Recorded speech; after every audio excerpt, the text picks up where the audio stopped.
এবার বাংলাদেশের হাতে লেগেছে একটা বড় জ্যাকপট, যেখানে নজর রয়েছে আমাদের প্রতিবেশী দেশ মিয়ানমারের। বাংলাদেশের এই জ্যাকপটটা পাওয়ার ক্ষেত্রে বড় বাধা হয়ে দাঁড়িয়েছে এই মিয়ানমার। ফলে মিয়ানমারকে রাস্তা থেকে সরাতে কিংবা মিয়ানমারকে উচিত শিক্ষা দিতে মিয়ানমারের বাপ চায়নার সাথে হাত মেলানোর পরিকল্পনা করছে বাংলাদেশ। তো কি সেই জ্যাকপট যার দিকে বাংলাদেশ এবং মিয়ানমার উভয়ের নজর রয়েছে, সে ব্যাপারে কথা বলছে ভারতীয় মিডিয়া।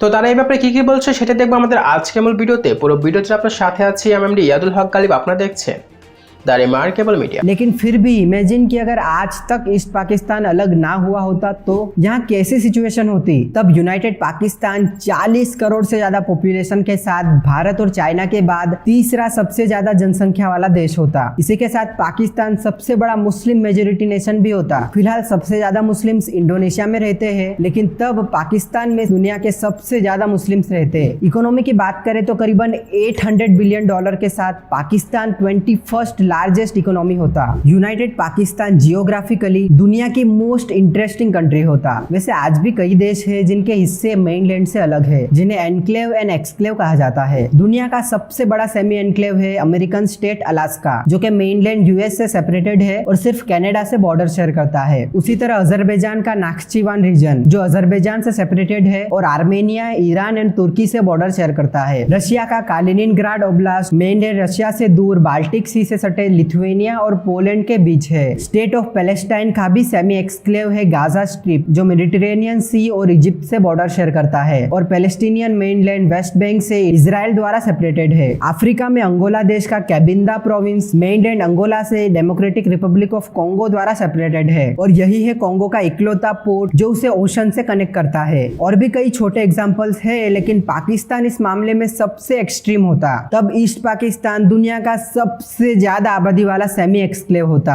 वैसे 1970s में तो ईस्ट पाकिस्तान की पॉपुलेशन वेस्ट से ज्यादा थी, लेकिन बांग्लादेश के इंडिपेंडेंस के बाद बांग्लादेश ने एजुकेशन और वुमेन एम्पावरमेंट पर फोकस करके पॉपुलेशन कंट्रोल की, जबकि पाकिस्तान में एजुकेशन लेवल कम ही रहा और बर्थ रेट ज्यादा ही रहा, जिससे 1990s में पाकिस्तान की जनसंख्या बांग्लादेश से ज्यादा हो गई। अगर ये दोनों एक ही होते तो आज यूनाइटेड पाकिस्तान की 57% पॉपुलेशन वेस्ट पाकिस्तान में रह रही होती, जबकि 43% ईस्ट पाकिस्तान में। हालांकि फिर भी 43% के साथ बंगालीज ही पाकिस्तान के सबसे बड़े इथनिक ग्रुप होते। इसके बाद पंजाबीज, पश्तून्स और सिंधीज आते। यूनाइटेड पाकिस्तान में 94% पॉपुलेशन मुस्लिम होती, जबकि 4.7% हिंदूज एंड 1.3% अदर रिलीजन्स के लोग रहते। पाकिस्तान की 75% हिंदू पॉपुलेशन ईस्ट पाकिस्तान में ही रहती। United Pakistan one of the biggest refugee hosting country होता। अपने अनस्टेबल नेबर्स के कारण दोनों ही विंग्स को लाखों रेफ्यूजीज का सामना करना पड़ता। अफगान रेफ्यूजीज इन वेस्ट पाकिस्तान और रोहिंग्या रेफ्यूजीज इन ईस्ट पाकिस्तान, जिससे पाकिस्तान में बहुत गड़बड़ वाला माहौल रहता।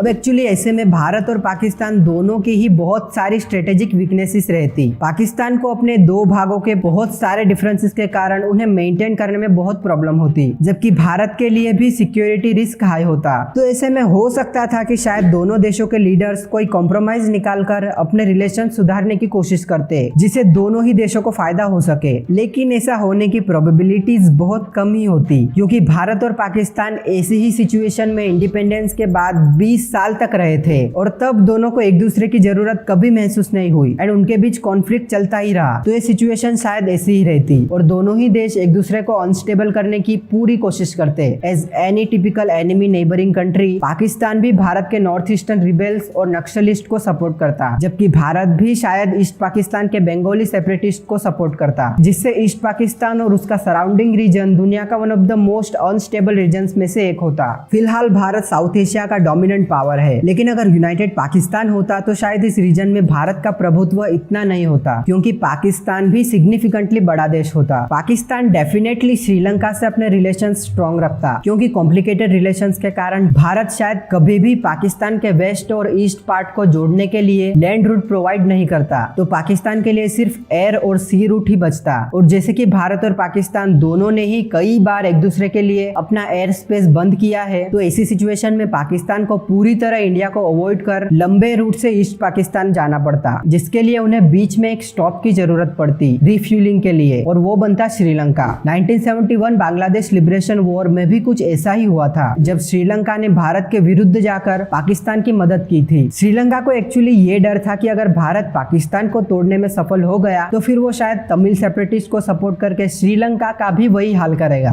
एनीवेज, अब with great sea access Pakistan की नेवी भी पावरफुल होती, जिसे भारत के लिए इंडियन ओशन में कंपटीशन बढ़ जाता। तब भारत के फॉरेन रिलेशंस भी शायद आज के मुकाबले बिल्कुल अलग होते। भारत और सोवियत यूनियन यानी रशिया के रिलेशंस भी 1971 बांग्लादेश लिबरेशन वॉर के दौरान ही स्ट्रांग हुए। जरूरत के टाइम मिले कंटिन्यूअस रशियन सपोर्ट ने इंडियंस का दिल जीत लिया। तो अगर वो 1971 की वॉर हुई ही ना होती तो रशिया को भारत की हेल्प करने का मौका नहीं मिलता और शायद दोनों देशों के बीच इतने स्ट्रांग रिलेशन नहीं होते। अमेरिका के साथ भी कुछ ऐसा ही हुआ था। 1970s में भारत और सोवियत यूनियन के रिलेशंस काफी अच्छे थे। भारत अपना ज्यादातर वेपन इंपोर्ट भी यूएसएसआर से ही करता था। अमेरिका और सोवियत यूनियन के बीच कोल्ड वॉर चल रही थी। सोवियत यूनियन के इन्फ्लुएंस को रोकने के लिए अमेरिका ने पाकिस्तान और चाइना के साथ अलायंस बनाया था। तो उन्होंने 1971 बांग्लादेश लिबरेशन वॉर में पाकिस्तान का फुल सपोर्ट किया, लेकिन फिर भी भारत ने पाकिस्तान को हराया और पाकिस्तान डिवाइड हुआ। अगर वो वॉर ना हुई होती तो भी आगे जाकर आइडियोलॉजिकल डिफरेंसेस और चाइना की ग्रोथ से अमेरिका और चाइना के रिलेशंस बिगड़ते और वो दोनों राइवल बन ही जाते। अमेरिका का पाकिस्तान में इंटरेस्ट तो होता अफगानिस्तान इशू के लिए, लेकिन अमेरिका के लिए एशिया में चाइनीज इन्फ्लुएंस को रोकना पहली प्रायोरिटी बन जाता, जिसके लिए उसे भारत की जरूरत पड़ती। अब भारत, पाकिस्तान और चाइना, इन तीनों देशों के एक दूसरे के साथ रिलेशंस में ज्यादा फर्क नहीं होता, क्योंकि तब भी इन देशों के इंटरेस्ट तो सेम ही रहते। भारत और चाइना के बीच बॉर्डर डिस्प्यूट तो तब भी होता और दोनों एशियन राइवल्स भी होते।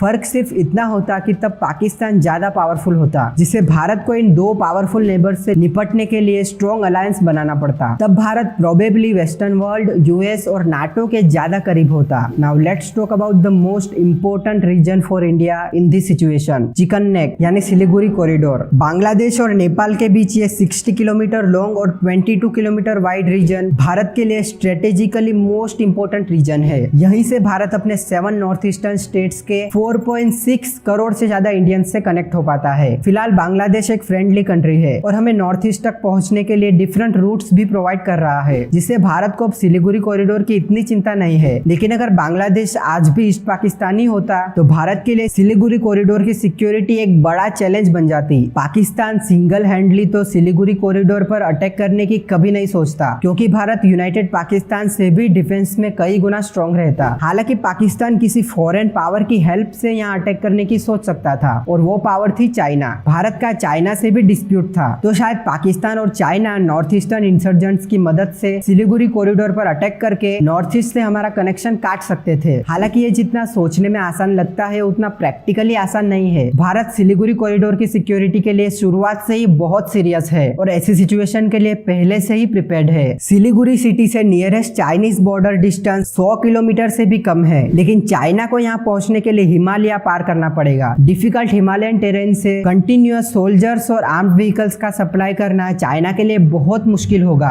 ऑल्दो चाइना अपने बॉर्डर रीजन चुम्बी वैली में लगातार रोड एंड एयर कनेक्टिविटी बढ़ाने के लिए इंफ्रास्ट्रक्चर डेवलपमेंट तो करता ही, जिससे भारत के लिए प्रॉब्लम बढ़ जाती। पाकिस्तान और चाइना नॉर्थ ईस्ट को भारत से अलग करने में तब भी सफल होते जब नॉर्थ ईस्ट के लोग भी उनका साथ देते, जो कि कभी नहीं होता। लेकिन फिर भी बैकअप के लिए भारत को म्यांमार से अपने रिलेशन स्ट्रॉन्ग रखने पड़ते, ताकि ऐसी सिचुएशन में भारत म्यांमार के रास्ते नॉर्थ ईस्ट तक पहुंच सके। Out of all the geopolitical stuff, अगर बांग्लादेश आज भी पाकिस्तान का ही पार्ट होता तो वो डेफिनेटली दुनिया का one of the poorest region होता, क्योंकि बांग्लादेश पाकिस्तान से इंडिपेंडेंट होने के बाद ही डेवलप हुआ है। आज Bangladesh one of the biggest Asian economy है, जो तेजी से ग्रो हो रही है। On the other hand Pakistan दिन प्रतिदिन एक फेल्ड स्टेट बनता जा रहा है। करंटली पाकिस्तान लगभग सभी सोशियो इकोनॉमिक इंडिकेटर्स में उसी की कॉलोनी बांग्लादेश से बहुत पीछे जा चुका है। पाकिस्तानी लीडर्स सिर्फ वेस्ट पाकिस्तान को संभाल नहीं पाए, तो वी कैन इमेजिन कि अगर ईस्ट पाकिस्तान भी उनका हिस्सा होता तो with much more complexity and conflict इस रीजन में सिचुएशन कितनी वर्स्ट रहती।